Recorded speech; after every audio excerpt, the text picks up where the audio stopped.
すごいね。すごいですね。新宿の一角にひときわ目を引くご一行の姿。ちょっと直接来ると思ってなかったですか？やっぱり女性客をまとめてご案内。ツアーのお目当ては3000万超えのシャンパンタワー。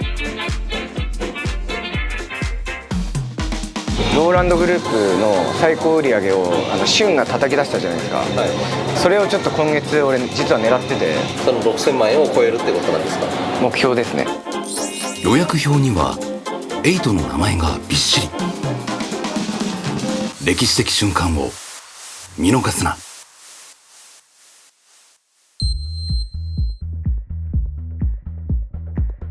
ローランドが経営するホストクラブザ・シック。涼しげないでたちでナンバーワンが現れた。そう高村エイト。今日は彼の晴れの日。代表就任祭。役職っていうのは結構ホストクラブあって、代表は、いわゆるお店の、トップですよね。黒崎さんとか社長がお店の一番の運営側じゃないですかの、言ってることとかを下に流したりとか、やっぱここはこうなんじゃないですかっていうルールを変えたりとか、下からの意見を吸い上げてお店を良くするためのお店のリーダーみたいな、ホストのリーダーみたいな。そうですね、ホストのリーダーですね。昇格させるかはローランドと店長の采配。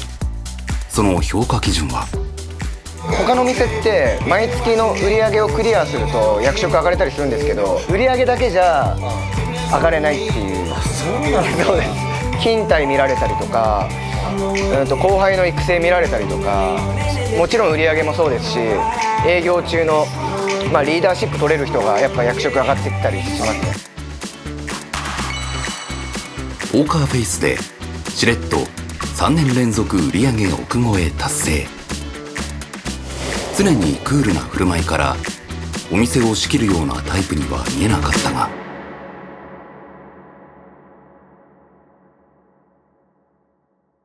多分あいつめっちゃイラついてると思うんですよ、表情的に。それを出さずに、次の対策をちゃんとステップ踏んでやってたから、俺ちょっとこの事件であいつ代表してよかったなって改めて思いましたね。この後起きるある事件を通して社長はエイトの人間性を改めて評価することになる。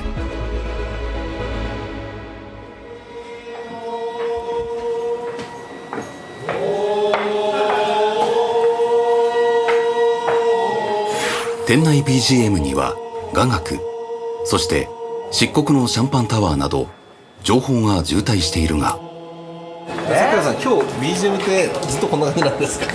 ちょっと和で行きたいらしいです。はい。ただちょっと後半になって変更になる可能性は大いにあると思います。和テイストというよりお葬式みたいだが、エイトのこだわりが詰まっていた。結構ホストクラブってなんか華やかなシャンパンタワー多いじゃないですか、ギラギラした感じ、とは真逆で、もう全部黒に揃えて。そうなんですよ。3300万でしたね。そうです。で全員みんな黒です。ドレスコードなんだ。ドレスコードも全部黒で。そうなんですよ。これYouTube 見てくれてるお客様にちょっとうちわを渡そうと思って、還元じゃないですけど、結構全国から来てくださるんで、お土産というかオリジナルグッズ。投げ銭してくれた人が今日たくさん来るんだ。そうなんです。実はこのタワー投げ銭で集まったタワーなんですよ。なのであそこにちょっと10時半から配信始めるので、パソコンも用意してる感じなんですけど。そんなエイトは以前こんなことを。それはローランドグループの2店舗ザ・クラブとザ・シックで売り上げを競ったイベント終わりのことだった。YouTube をやってるメンバーっていうのが今ホストクラブで結構マストではないけど多いじゃないですか。ただ俺の YouTube っていうのはホスト以外のその普段の生活とか載せたいことを載せたくて、配信とかやるつもり申し訳ないですけど正直なかったんですよ、やりたくもなかった、配信で投げ銭を得る、いわゆるオンラインホストに対して違和感を感じていた張本人。エイトさんの中でもちょっとそこは戸惑ってるところなんですか？なんていうかそうっすね、ちょっと投げ銭がいや嫌ですよ、だってホストじゃないじゃないですか、投げ銭なんて言っちゃったら、もうだって今まで何十年の歴史ホストあるかわかんないですけど、投げ銭って多分聞いたホストってなりますよ、ずるいじゃんってなっちゃうんですよ、アイドルじゃないですから俺ら。だがこの発言から2ヶ月後、実はバトル後にライブは続けてたんですけど、投げ銭を使わずに戦ったんですよ、そしたらなんと8位で、普段1位だった数字を普通に言ったんですけど、やっぱみんなの投げ銭にはかなわず、やっぱ時代には逆らえないなっていう風なのを先月の6月の結果痛感したんだ。痛感して、あえてそうですね、投げ銭使わずやったんですけど、なんか厳しかったですね今やっぱ投げ銭込みなので、記録といってもそこはやっぱ時代の変化ですよね、本当に。新時代をかみしめながらこの日を迎えたのだ。ただ今日はこだわりのリアル接客、その晴れの日だ。そうさん見てください、これ、今日のリザーブなんですよ。ちょっと自慢したいです何択予約なんですか？今日は多分一応26、56択の予定ですね。てか相席になるパターンもありますね、並びによっては、お客様同士が。実はこの予約のほとんどが画面越しに接客していた配信のお客さん。自ら就任祭への参加を呼びかけ、応募フォームまで用意。今回エイトにとって初のリアル接客、つまり初のオフ会となる。珍しく緊張の面持ち。先輩の覚悟を取る新人も真剣だ。一緒に撮る？撮る。彼の名はホスト歴1年の朝日。どうぞおかけください。今20歳ですか？はい、今20歳。3月4日に20歳になりました。おお酒結構飲めますか？お酒結構飲みます。ちなみにご両親は知ってますか？今回来るの。知ってます。なるほど、わかりました。はい、採用っすね。採用っす。これも採用っす。笑顔でニコニコ話す仕事なので、ああいう元気でね、悪い子いないです。はい、絶対に店としては必要な枠です。はい、どうです？採用っす。はい、採用っす。皆が眠る社員旅行の移動中は、朝日はお前なんで朝からそんな元気なの？なんでなんですか？元気あった方がよくないですか？なんか若いってなんか。いやもう大丈夫です。もう大丈夫です。朝日の後ろ目すったわ。本当うるせえわマジで。しかし肝心の売り上げは土底辺。同期たちが売れていく中、空元気はどんどん空回り。その結果、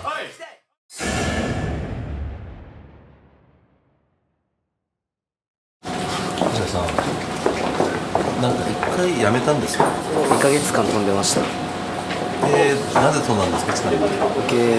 やっぱ売れてなかったんで、お金がやっぱ持たなかったっていうのが一番の、それが理由でもう一回ホストやりたいってなって、うちの代表のエイトさんが僕の地元の福島まで迎えに来てくれました。あ、そうなんですか？はい、うちの郡山駅まで迎えに来てくれて、新幹線で一緒に東京に帰ってきました、エイトさんと。はい。朝日はこの日エイトに心底惚れ抜いた。てかこれなんですか？胸元は。これですか？ファッションタトゥーです。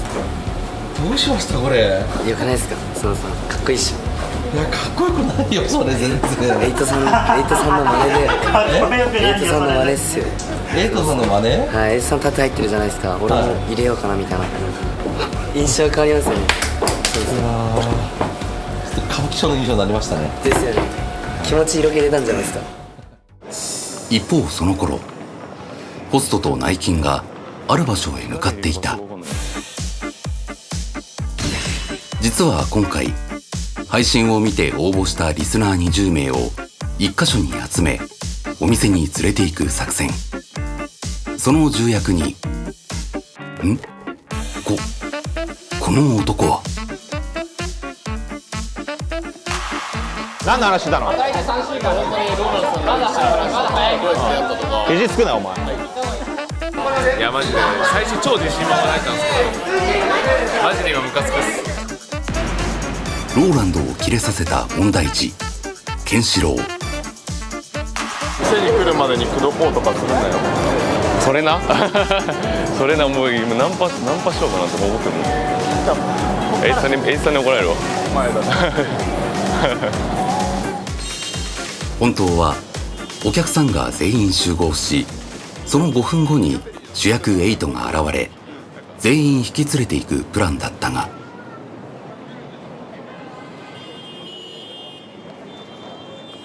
グダグダの中満を持して主役のエイトが登場してしまった。まだ2人しか来てないです意外と。ナンバーワンも想定外。ヒーローは遅れて登場がいいじゃないですか。早めに来ちゃうっていうねでもあれなんですよ。今日なんで歌舞伎町待ち合わせにしなかったかというと、やっぱちょっと歌舞伎町って結構怖いイメージあるじゃないですか、だからちょっと分かりやすく3丁目の方のピカデリーっていう映画館で待ち合わせをしようと思って。極めて健全ですよ。健全ですよねみんなで渡れば怖くない的な感じでちょっと全員で行こうという。その後続々現れるお客さんたち。 A チーム自ら受付も行いすいません、もしかして A チームの方ですか？A チームの方じゃなかった。失礼しました。恥ずかしいことをさせて。やめろよ。すごいね。すごい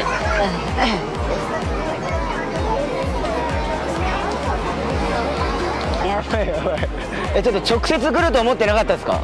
やっぱりエイトファンご一行がここに集結。いざ歌舞伎町を練り歩く。さらにエイト店までは安全面を考慮し歩きやすい裏道をチョイス。その甲斐あって店へ無事到着。しかしエイトにはこの後試練が待ち受けていた。それはこれさ充電なってんのかな。この確認ミスが致命的だった。次回ちょっと機材トラブルで配信を、この空間で見ることができなくなりました。大変申し訳ございませんと。全然優雅じゃないローランド。迫り来る閉店時間。晴れの日に大恥をかくわけにいかない。悪い。速攻でマックの充電器持ってきてよ。シックに。